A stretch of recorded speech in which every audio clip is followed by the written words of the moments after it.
They never feared Earth. Not at first. To the Galactic Council, Earth was a forgotten backwater, an unregistered Class 4 survival planet buried in the black between sectors, orbiting a dying star. The kind of place only smugglers or exiled biologists bothered logging. Primitive, unstable, dangerous only to itself. And they were right, until we found a way out. My name? Doesn't matter. No one says it anymore. The Council wiped it from the records when they erased the last diplomatic envoy. What matters is I was the first human they allowed to speak in the Grand Chamber of Unity. I remember walking through the doors, cold, golden arches that opened like they were afraid of what might pass through. I was alone. No escort, no weapons. Just me, a translator chip, and the truth. They didn't like what I had to say. The Council was made up of 12 dominant species, each older than empires, with histories spanning tens of thousands of cycles. Their representatives sat on stone thrones like gods, looking down on everything. Each one of them was bioengineered for perfection, mentally linked, cold, and supposedly beyond fear. And yet, they shook. Not when I told them how Earth had survived 5 mass extinctions, not when I showed them the footage of the last war, not even when I explained how we learned to weaponize disease, mind, and radiation before we learned to cooperate. They only started shaking when I said the name, our real name, not humans, not Terrans, not Homo sapiens. That name came from before language, before structure, before even memory. The name buried in the blood. The one they had stripped from the records when their ancestors quarantined Earth and labeled it unstable origin. They thought we forgot. They were wrong. I stood in that chamber and whispered the word. I didn't speak it loud. I didn't have to. The AI recorders shut down. The translators went mute. One of the Avaxi delegates collapsed in convulsions. The air changed. You have to understand, these weren't weaklings. These weren't diplomats who'd never seen blood. These were species that had survived star-consuming wars, navigated black hole politics, bred entire subspecies for planetary combat. And they were afraid. I told them what it meant. I told them why we buried it. I told them why Earth had no allies. And then I told them the truth that cracked their silence. Earth wasn't just a planet. It was a scar, a sealed wound in the flesh of the galaxy. We weren't exiled. We were locked away, because the last time we joined the stars, entire systems vanished. They thought it was myth, a story, until I spoke the name. And then one by one they remembered. Not as fact, not as logic, but as fear. Old, instinctual, genetic fear. The kind no evolution can erase. The kind that wakes species in the night and tells them to run before the fire finds them. One of them tried to speak, tried to say it was impossible, that humanity couldn't be the same species from the legends. That time, mutation and ruin had erased whatever horror we used to be. So I showed them. I took out the shard, a sliver of bone, carbon verified to be older than their sun, engraved with the name in our blood language, pulled from the skin of a fossilized alien ship they thought was destroyed during a cosmic storm. We weren't the storm. We were what came after. Now, the Council is in lockdown, communications blacked out, transit lines rerouted, entire sectors gone dark. They think they're containing it, but the name's already out, and Earth remembers. They called for silence. A level 0 emergency was declared across the inner sectors. That hadn't happened in 7 millennia. Not since the Necro-Wars. Not since the Flesh Tide devoured an entire spiral arm of colonies in 6 cycles. Back then, the Council's response was swift, brutal, and united. This time, they were paralyzed. I stood in the center of the chamber, my hands still outstretched, the blood-etched shard cradled like a dead god's finger bone. They were afraid to breathe near it. Some of them couldn't look at it. Others whispered in languages their translators couldn't process. Throat clicks and subharmonic whines meant for war, not politics. And above all that noise, the silence of recognition loomed like a noose. The Avaxi representative, eldest among the council, covered in scaled gold and bred for logic, vomited a black fluid that steamed against the stone.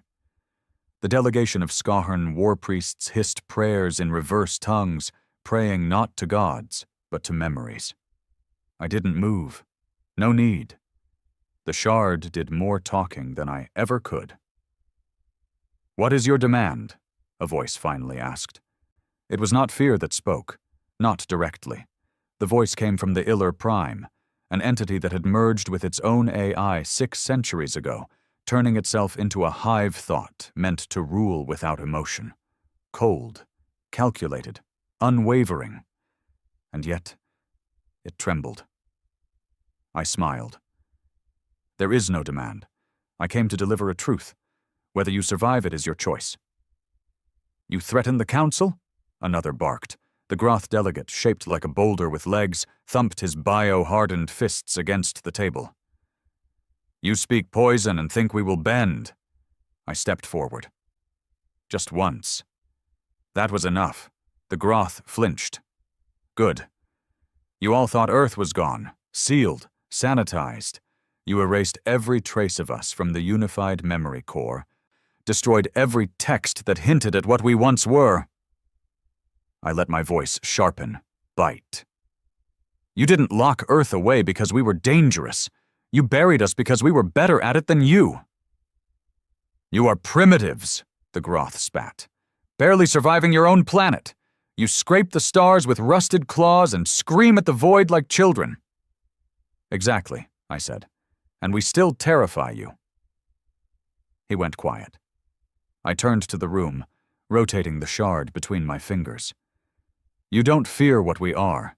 You fear what we become when we're cornered, when we're starved, betrayed, alone." One of the Iller drones hovered closer, its smooth metal body humming with data transfer.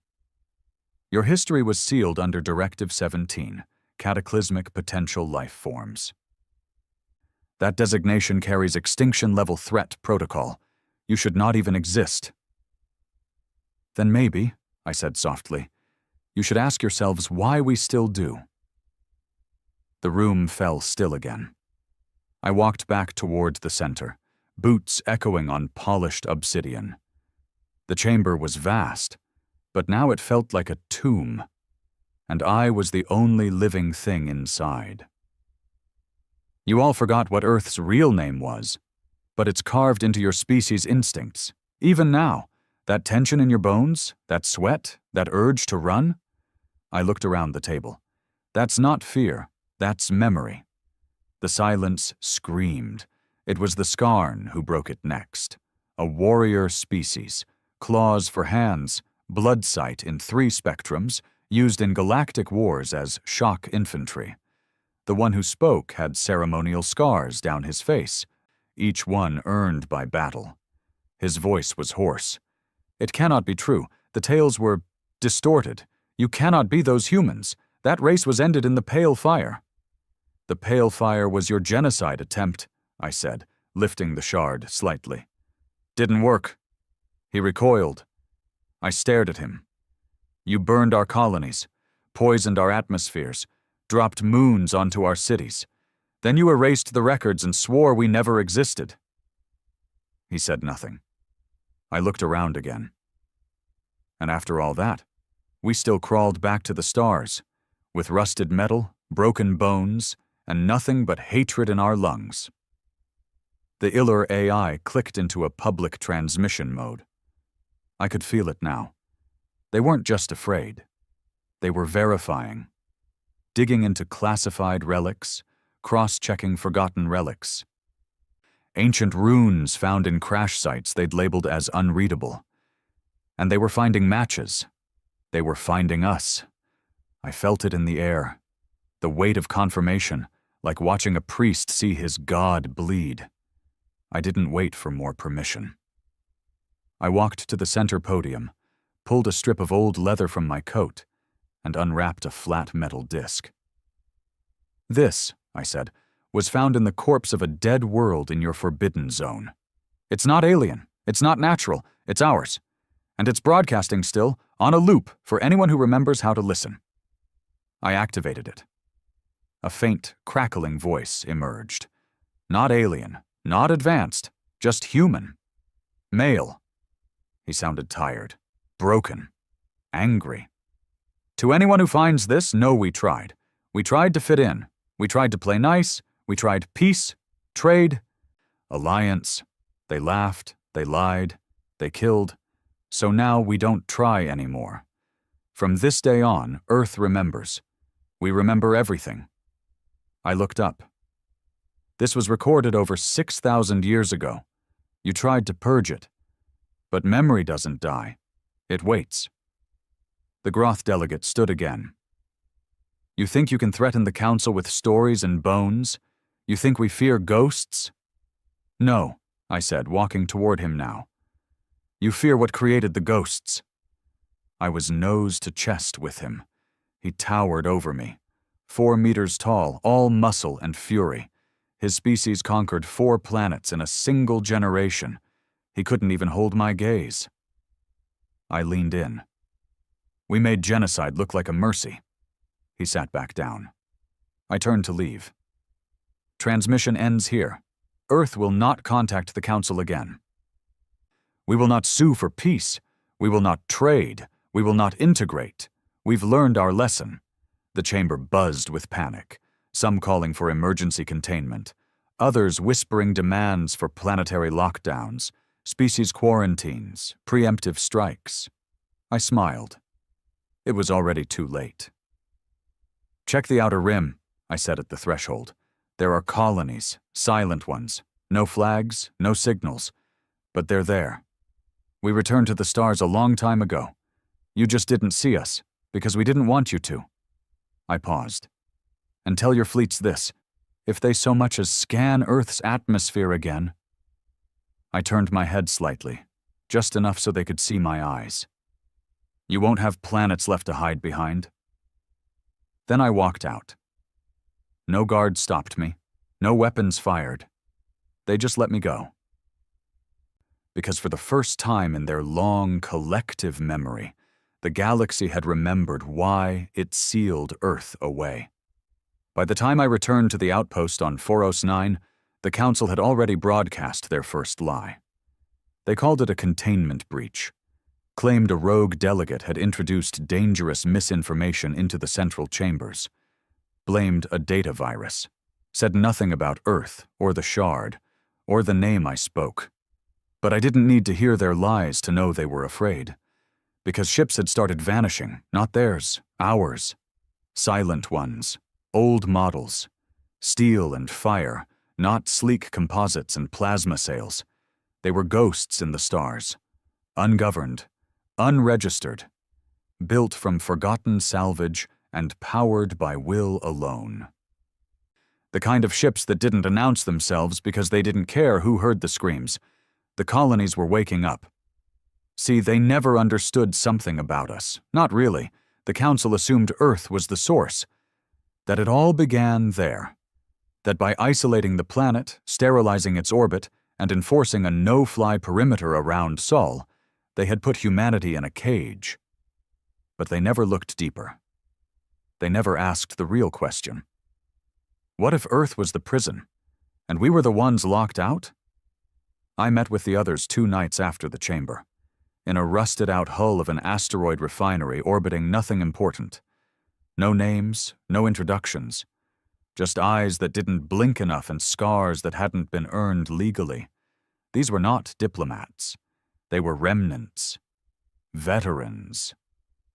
Exiles. Survivors of every silent war the Council refused to admit ever happened. Some still wore the old marks, unit brands scorched into their skin, now faded like myth. Others carried tokens, bone knives, data chips filled with war logs, pieces of broken ships that once flew under the banner of colonies no one had ever named aloud. They sat in silence as I placed the shard on the table. No one reached for it, but they all stared. "I spoke the name," I said. "The real one, in the grand chamber." A grunt, one of them, eyes milky and arms like steel cables, spat on the floor. "How many of them pissed themselves?"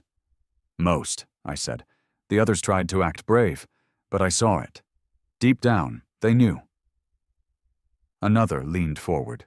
His voice was soft, but his hands kept twitching, like they were used to holding weapons and didn't know what to do without them. "So, what now? They come for us?" "No," I said. "They're too scared." "Then we hit 'em." I shook my head. "We don't need to." That made them pause. I leaned in. Think. The Council spent centuries erasing us, hiding the truth.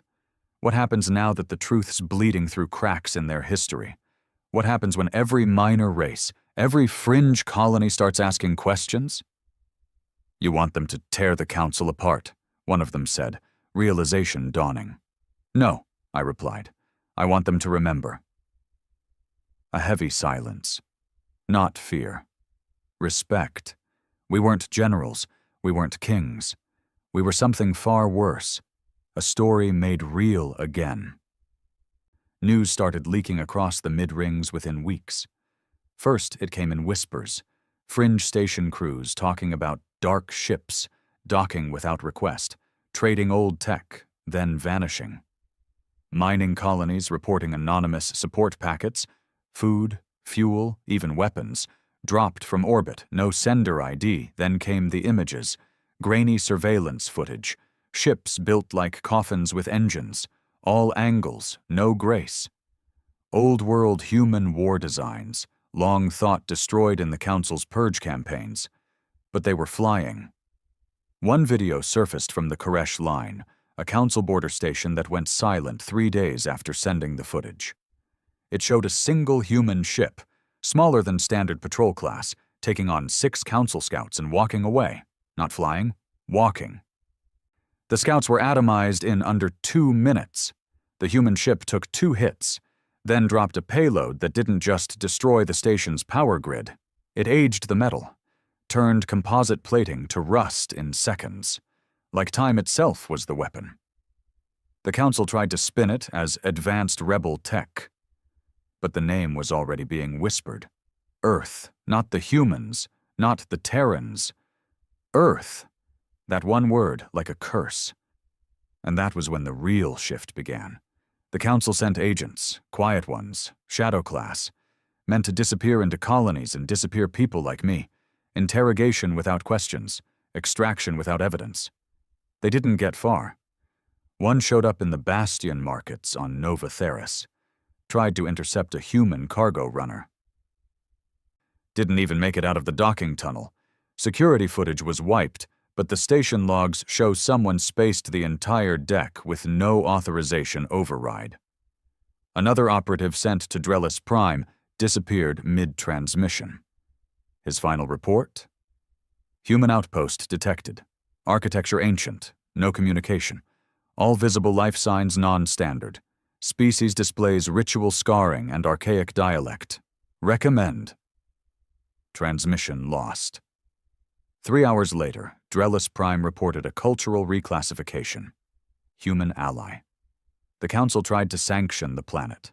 The sanctioned ships never arrived. Black boxes found weeks later drifting in orbit. No survivors. You'd think we were planning something coordinated. A rebellion? A campaign. We weren't. There was no central command. No EarthGov. No human empire. That wasn't us anymore.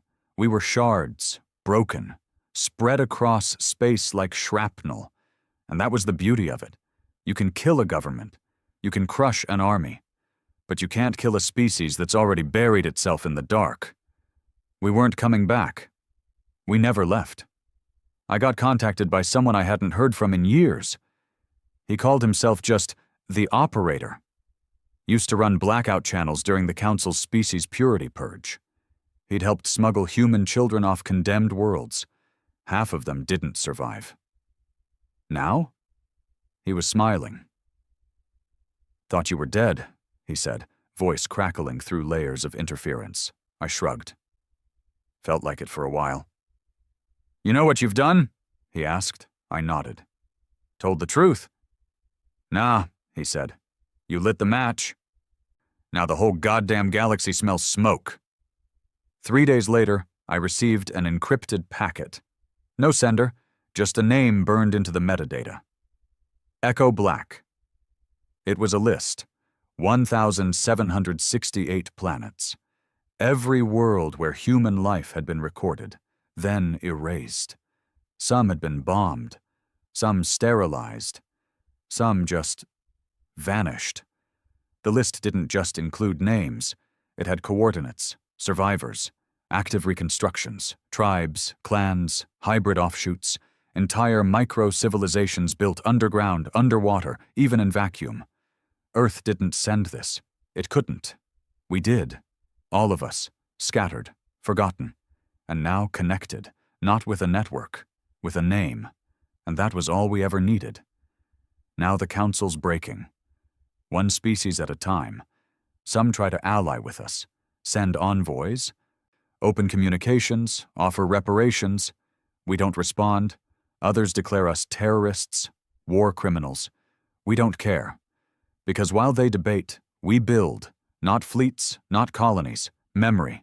We build shrines in orbit of forgotten war zones. We teach children the old dialects, the ones whispered in dying bunkers and backwater slave camps. We burn history books that left us out. And we remember, because that's the one thing the Council never understood. The truth they can't erase. We don't survive because we're strong. We survive because we remember what made us monsters.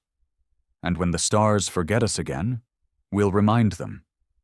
They called it a dead system. No orbiting suns, no light, no warmth. Just radiation, frozen asteroids, and a thick belt of metallic debris circling where a star used to be. The Council marked it unsuitable for life centuries ago, choked with electromagnetic static and gravitational fractures that tore standard ships apart. But that was the point, because Echo Black was never meant for comfort. It was a tomb. And like all good tombs, it was built for the living things that never wanted to be found. He was born without a name, just a number. 86-1K, a male, early 30s, skin marked with deliberate scarring, ritualistic burns in the shape of pre-fall sigils, long forgotten by civilized species. His lungs had been rebuilt twice due to exposure, and his left eye was mechanical, torn out during a hunt. He had no rank, no home, no luxury, only purpose. Watch, wait, survive, and if necessary, remind the stars who we are. The colony wasn't built underground. That would have made too much sense. No, Echo Black was suspended, floating inside the fragmented gravity well of a collapsed star.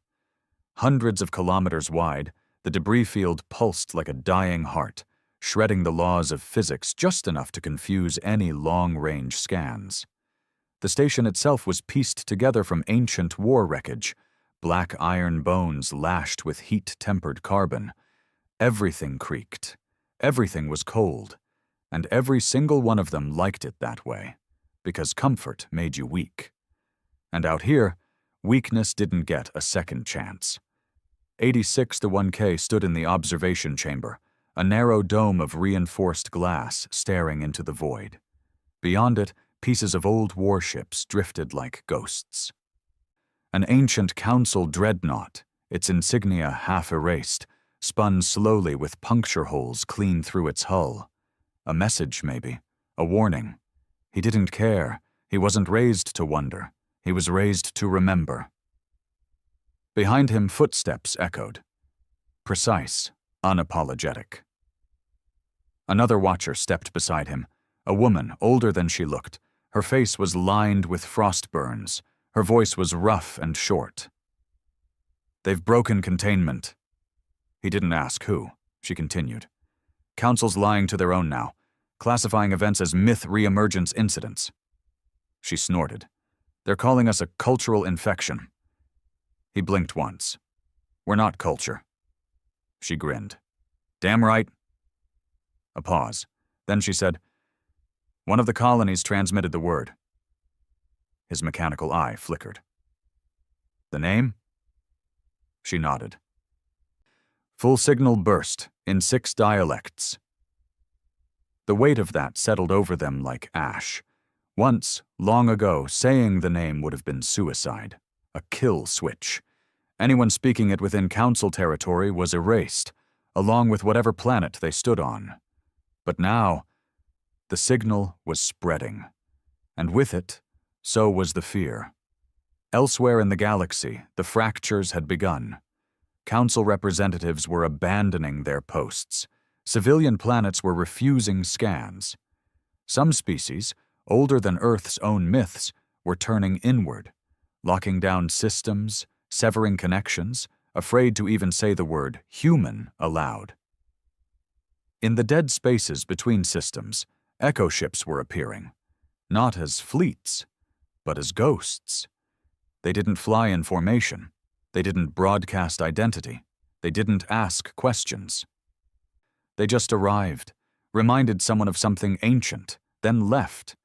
Sometimes things disappeared after they left. Stations, fleets, whole species lines. And nobody knew if it was them, or if the galaxy was simply tearing itself apart under the weight of the truth. Back on Echo Black, 86-1K entered the Hall of Bones. It wasn't ceremonial.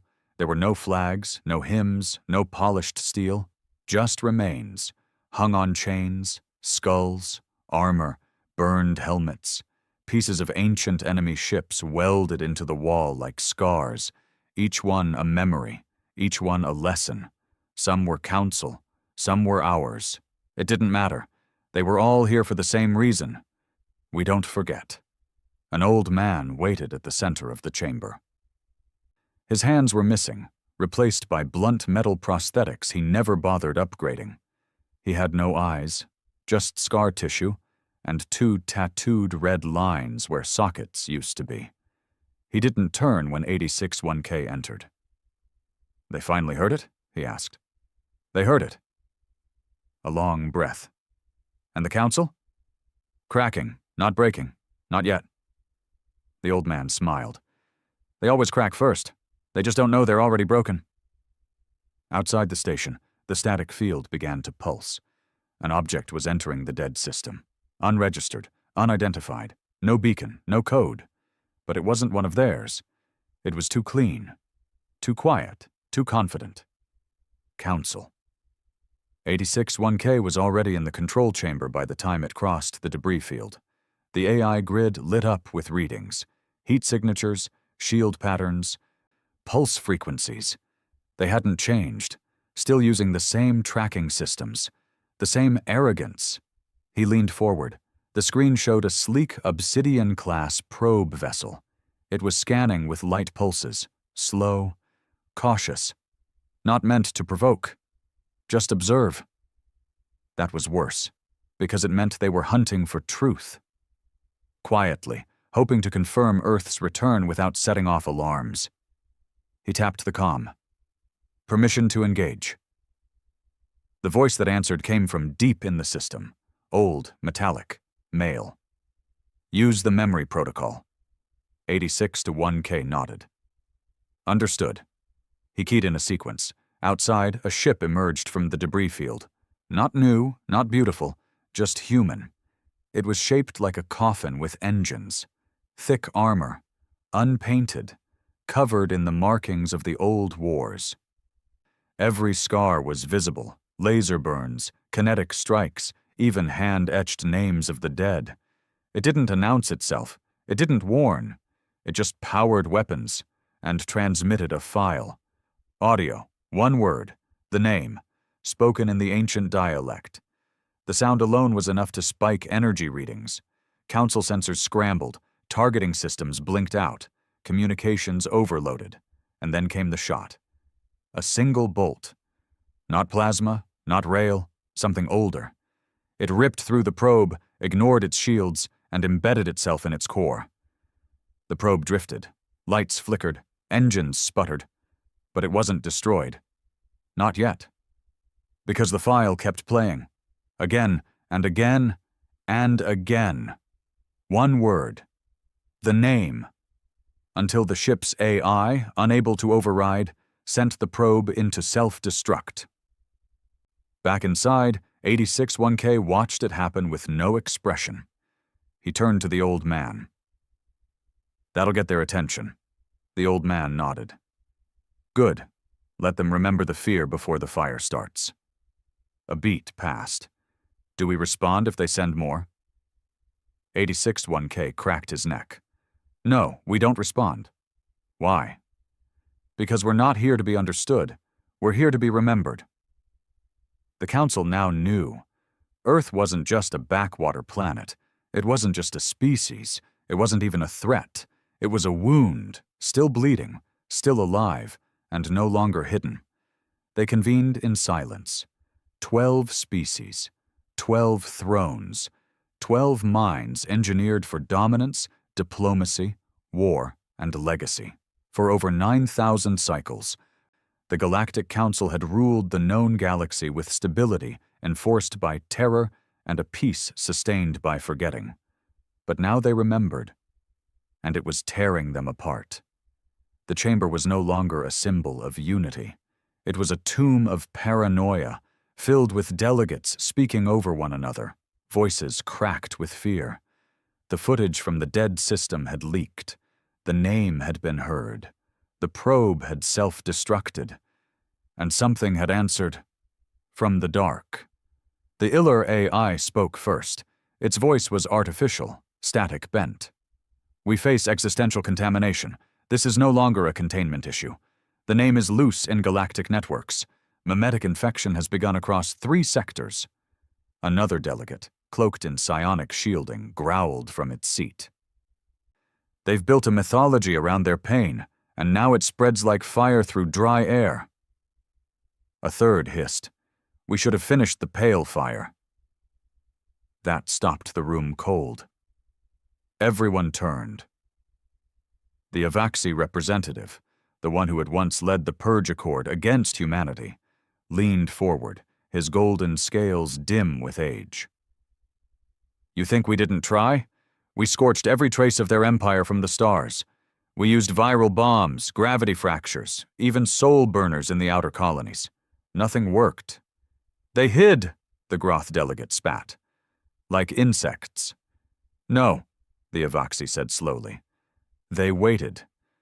In a chamber beneath the main archives, sealed under a Level 0 classified order, a young council aide stood before a vault that hadn't been opened in 5,000 years.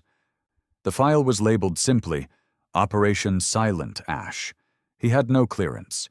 But like many young minds across the galaxy now whispering Earth's name in private, curiosity outweighed fear. The lock was organic, bio-encrypted.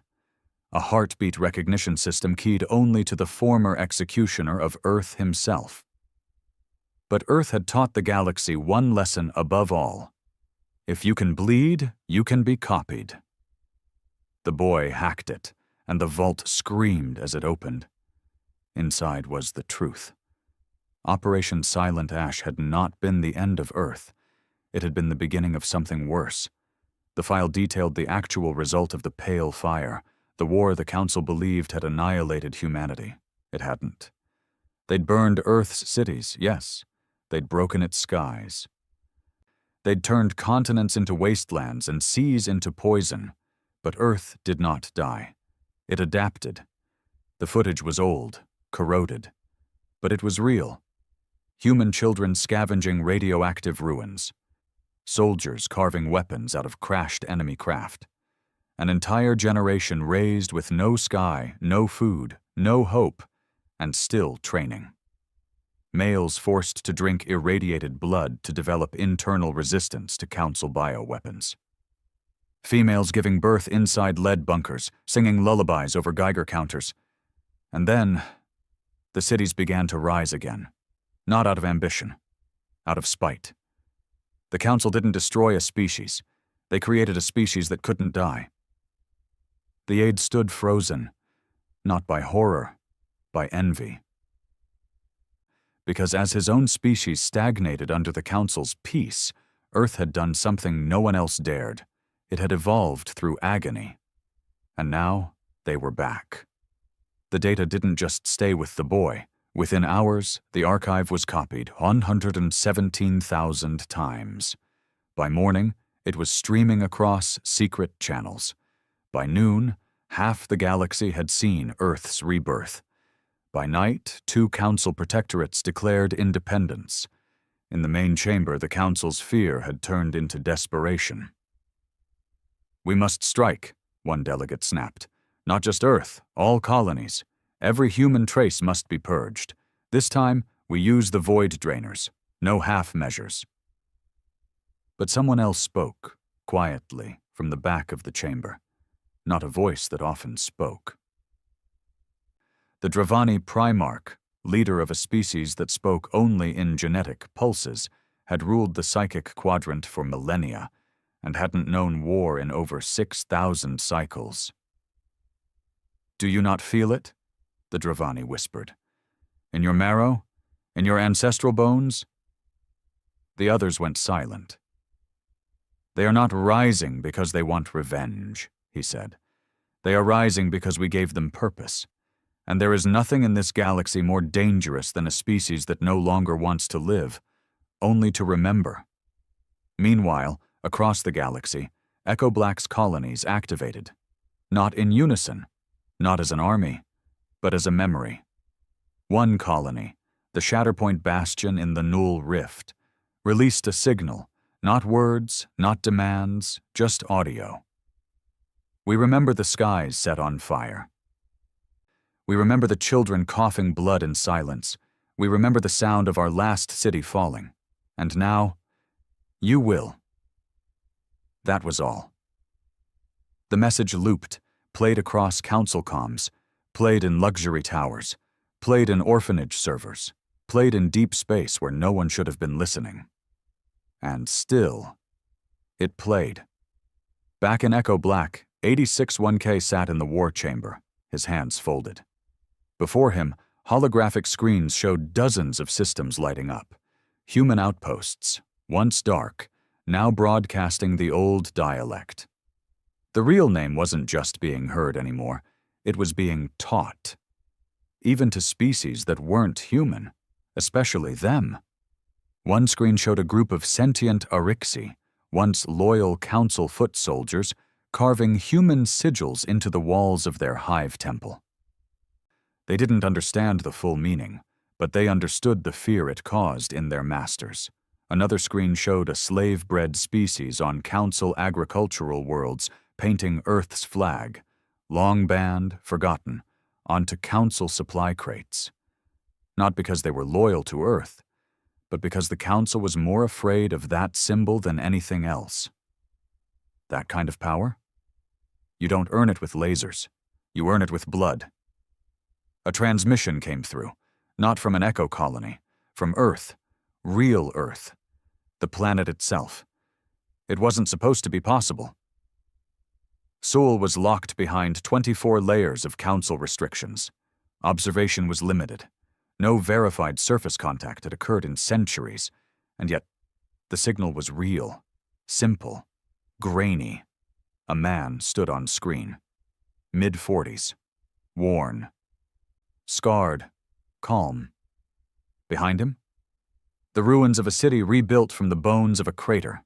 He spoke slowly. No translator needed. "You tried to forget us. You failed. We're not back. We're just done hiding. Let the galaxy remember its original sin. You broke Earth. And now you'll live in fear of what you made." The signal ended. The galaxy didn't. What followed was a massive communication blackout across 9 core systems. Council AI servers began auto-purging anything related to Earth. Censorship protocols activated in schools, archives, even churches. Too late, because memory spreads faster than light. And now? The stars were remembering. The fleet was the largest assembled in modern galactic history. Over 400 warships, each equipped with top-tier annihilation protocols. 3 Titan-class dreadnoughts, 12 psychic nullifier barges, and a solar fracture cannon, illegal under Council law, but now reactivated under emergency genocide clearance. Officially, it was called Operation Final Peace. Unofficially, everyone knew what it was. Extermination. It took them 6 standard days to breach the Sol perimeter. The first layer of defense was bureaucratic. Dozens of interlinked satellites jammed with ancient Council code. Defunct encryption designed to confuse their own archives. The fleet had to manually shut them down, triggering forgotten firewalls and mimetic failsafes that drove several ship AIs to the edge of self-deletion. Then came the drones. Silent, cold, human. They didn't broadcast, didn't even fight. They just watched from a distance, circling like vultures above a battlefield, not yet soaked in blood. By the time the Armada reached Earth's orbit, more than a dozen ships had already dropped from formation. Not because of combat, not because of attack, but because of fear. Earth didn't look like a threat. From orbit, it appeared broken, scarred continents, thick ash clouds, and a planet wrapped in a crust of metal debris. Most of it was dead, or so it seemed. A council admiral, Kavash of the Groth war clans, stood at the head of the command vessel, eyes locked on the rotating blue-gray sphere below. His voice was iron. "Begin atmospheric scan." The AI complied. Silence. No defense networks, no radio traffic, no thermal signatures. "Confirm target zone," Kavash ordered. Another pause. Then, "Static." The AI replied in a voice not its own. "Target confirmed, but I wouldn't do that if I were you." Kavash's fists clenched. "Who the hell—" The transmission cut. The air turned cold. Someone else was in the systems. Across the fleet, every vessel's onboard archives began auto-opening, against protocol, against security, against logic. And each one played the same file, an old council recording. Grainy, from the days of the Pale Fire. It showed a war council, high-ranking officials from every major species, debating the necessity of Earth's erasure. "We cannot allow a species like this to exist," one voice said. "They evolved through self-inflicted trauma," said another. "Their capacity for violence is adaptive, not reactive." "They do not require provocation," said a third. "Just memory." And then the final quote. "If they ever return, it won't be to conquer, it'll be to bury us." The message ended. The silence was absolute.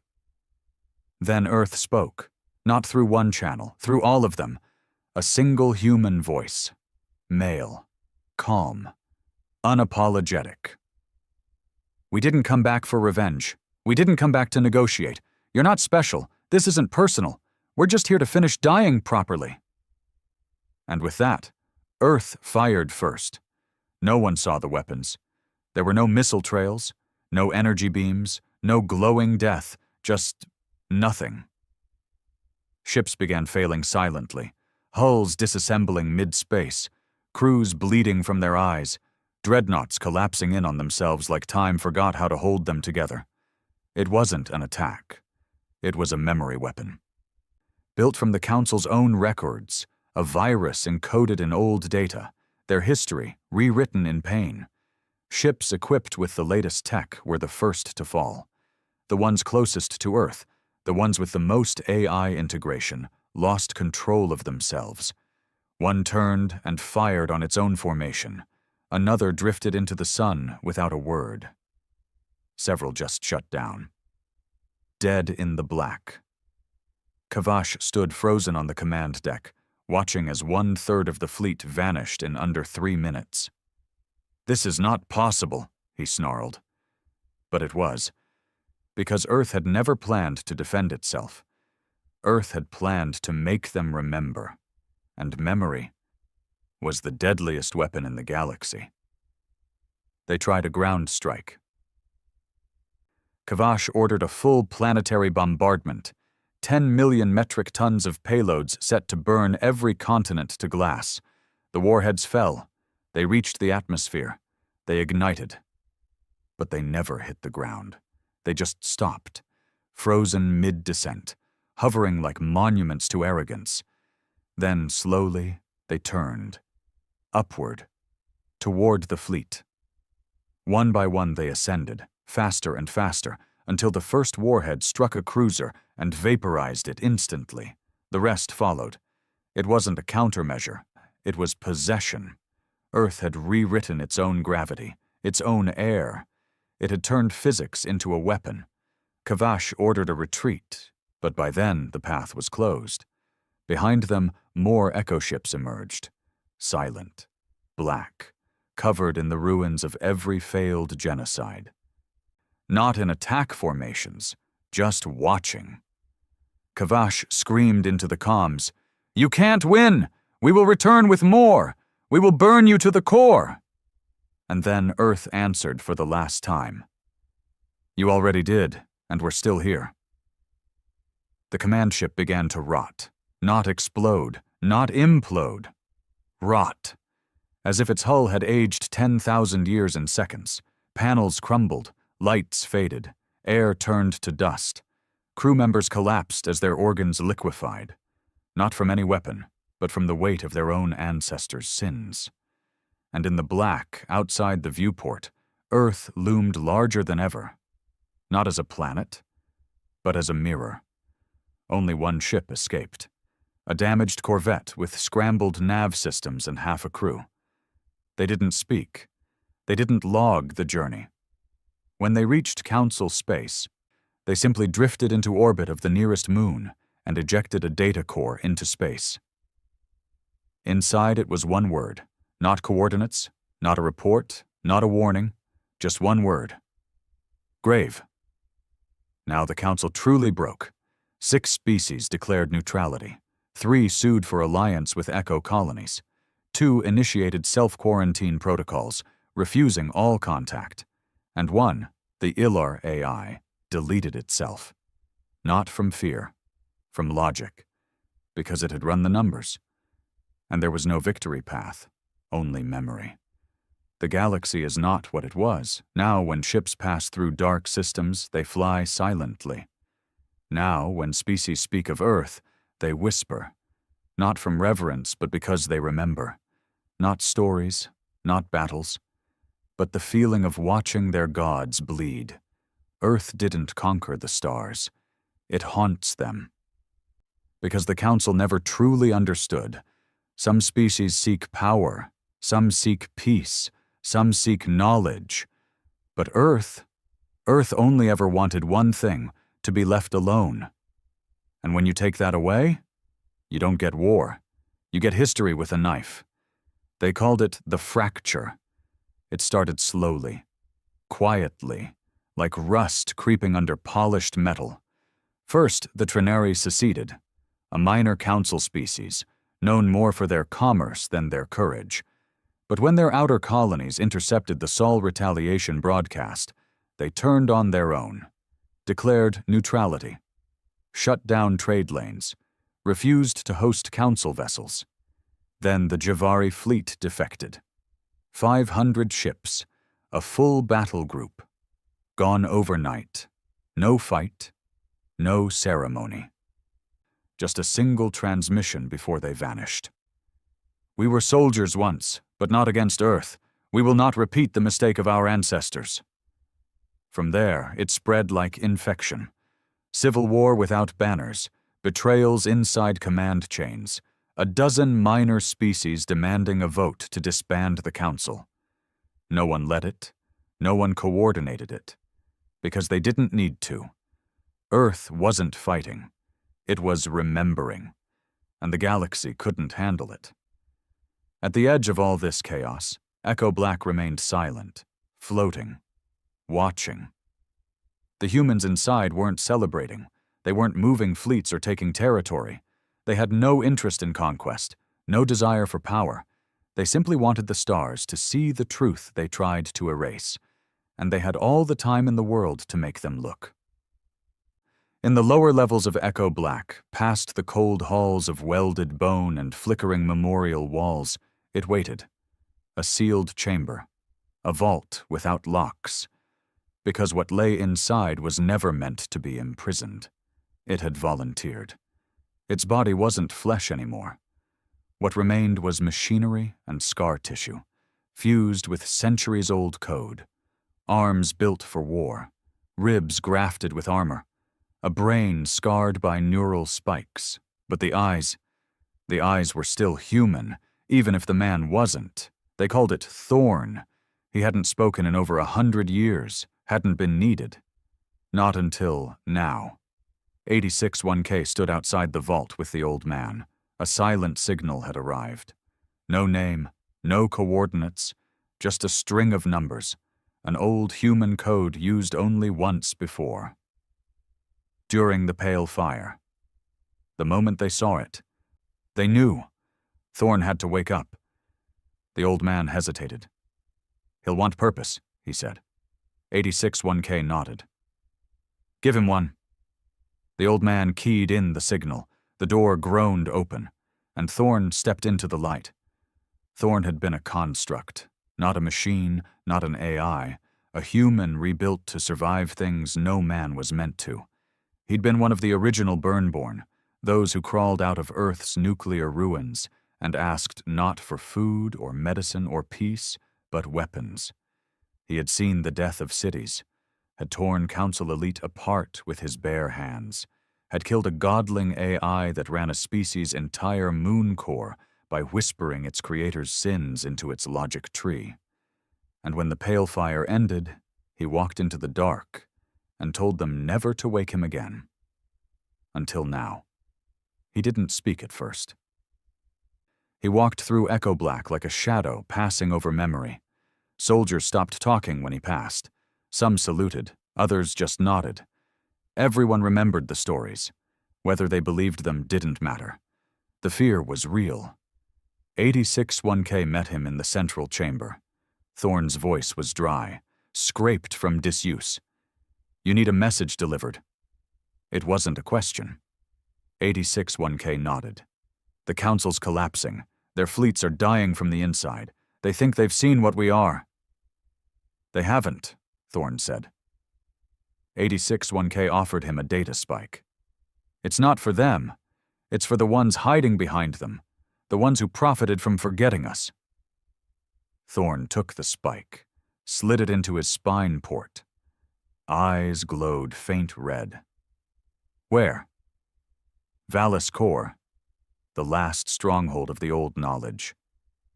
A fortress built into a planet-sized library, guarded by what was left of the archivists, neutral beings who had profited from cataloging the Council's version of history for 10,000 years. Thorn nodded. "They will learn." He didn't take a fleet, just a ship, old, scrapped together from wrecks. No ID, no weapons visible, because he didn't need them. He was the weapon. Vallis Core had never known war. Its surface was smooth metal, towers stretching into vacuum, knowledge suspended in databanks deeper than gravity wells, protected by antimatter drones and logic-locked defenses that scanned every molecule of every visitor. When Thorn arrived, they scanned him too, and their systems panicked. The AI Guardian faltered. "Error. Designation matches extinct threat. Access level terminated. Threat level absolute." He didn't slow down. He spoke 2 words. "Let me in." The gates opened. Inside, the archivists waited. They had no faces, no voices, just light and shape. They had watched the rise and fall of species like priests watching candles flicker. They had deleted Earth from the records, because it was easier than facing what they'd helped build. Thorn stood before them and held up the spike. "I brought you a story." They didn't respond. so he jammed it into the core's root. The system screamed.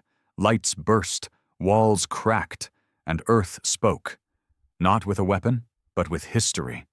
Every record the Council had hidden, every atrocity, every war crime, every cover-up, every betrayal, footage of screaming children, genocide by sterilization, cultural annihilation, genetic dissection, the dismantling of Earth's atmosphere, the reprogramming of survivors into slaves. And then, Earth's response, footage of ruins turned into cities, survivors training under ash-covered skies, colonies built in black holes, ships made from graveyards, a child drawing Earth's flag in blood on the side of a cargo pod, a soldier injecting himself with a Council-designed virus and surviving, a man named Thorn walking through nuclear fire. The archivists could not move, not because they were afraid, but because they were guilty. They had buried the truth. Now it buried them. Thorn walked out. Behind him, the knowledge banks burned. Not from heat, from truth.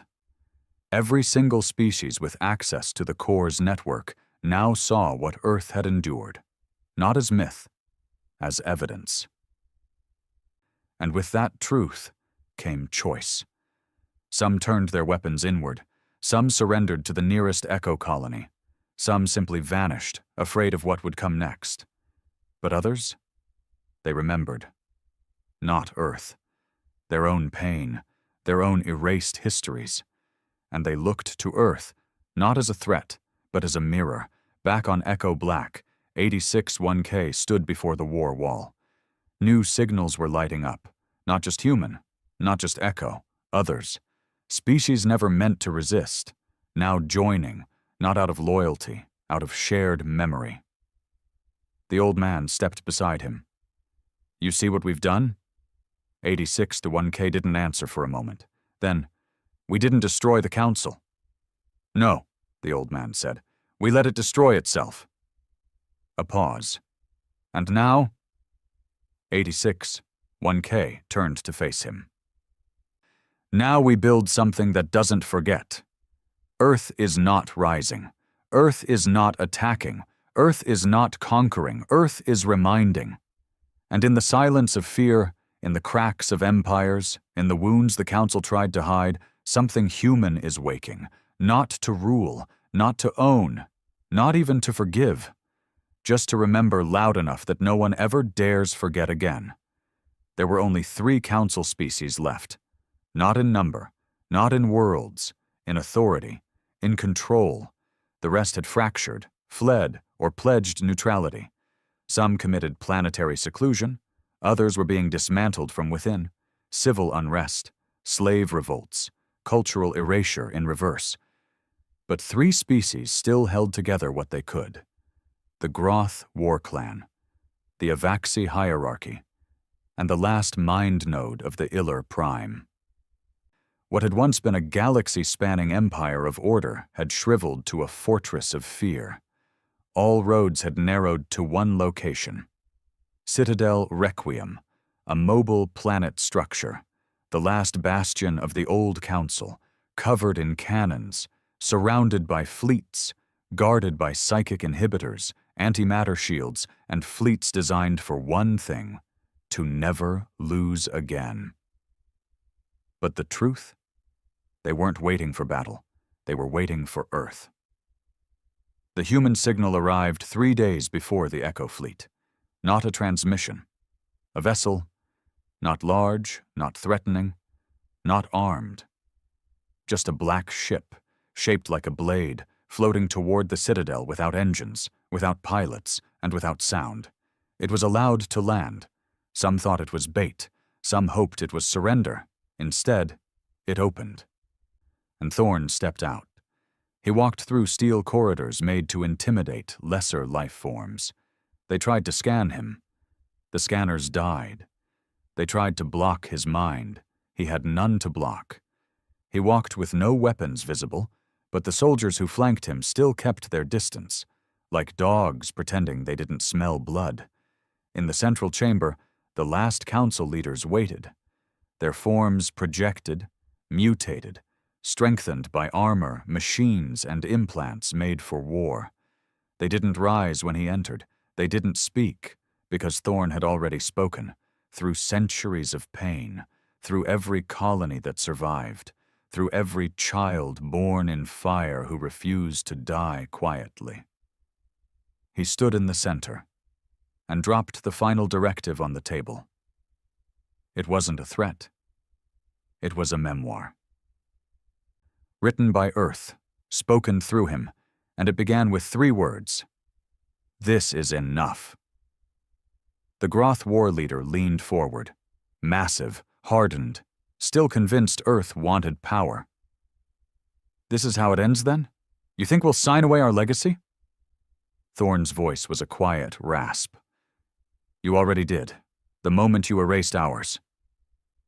The Iller node spoke next. Its voice was emotionless but fractured. You could rule. Why don't you? Thorn looked at him, unblinking. Because ruling is for those who fear being forgotten. We don't fear that anymore. Silence. Then the Avaxi delegate hissed, Then what is this, human? What is the point? Thorn turned his back to them. This isn't conquest. This is burial. They didn't understand at first. They assumed humanity would rise, occupy, control, dominate. They expected flags, armies, vengeance. Instead, Earth offered them a monument. The final directive was not a treaty. It was a closure, a seal, a final act of memory preservation that would ripple across the stars like a pulse through time itself. Within it were the full historical record of Earth, from the first war to the last survivor. The names of every colony lost. The names of every council agent involved in the Purge Accord. The coordinates of every forgotten battlefield. The last words of soldiers who died unrecorded. And the truth, without distortion. Thorn laid it out. You don't need to answer this, he said. You just need to carry it. The Groth growled. You want us to walk around with guilt? No, Thorn replied. You'll walk around with truth, because guilt fades, truth doesn't. They tried to reject it, refuse the directive. They said they still had fleets, still had power, that Earth was still outnumbered, still alone. So Thorn opened a channel. No encryption, no translator, and the stars answered. 73 species responded. Echo colonies, defected fleets, forgotten cultures, liberated slaves, even non-humans who had once feared Earth now stood behind its shadow. Not to conquer, not to serve, but to make sure no one could forget again. A unified echo of pain, of truth, of memory, and in every one of their messages, they used Earth's real name. The one the Council feared. The one they erased. Ashbourne. Not a name of pride, a name of what was left. And then Earth itself spoke. Not through Thorn, not through AI, through a child, a broadcast from the surface, a girl, no older than 10, standing before the ruins of what was once New Santiago, surrounded by ash and flowers growing through cracks in the bones of cities. She smiled, and she said, You don't have to be afraid of us. Just don't make us afraid again. Please, don't forget us. That's all we want. The transmission ended. Thorn looked at the Council one last time. You thought we wanted blood.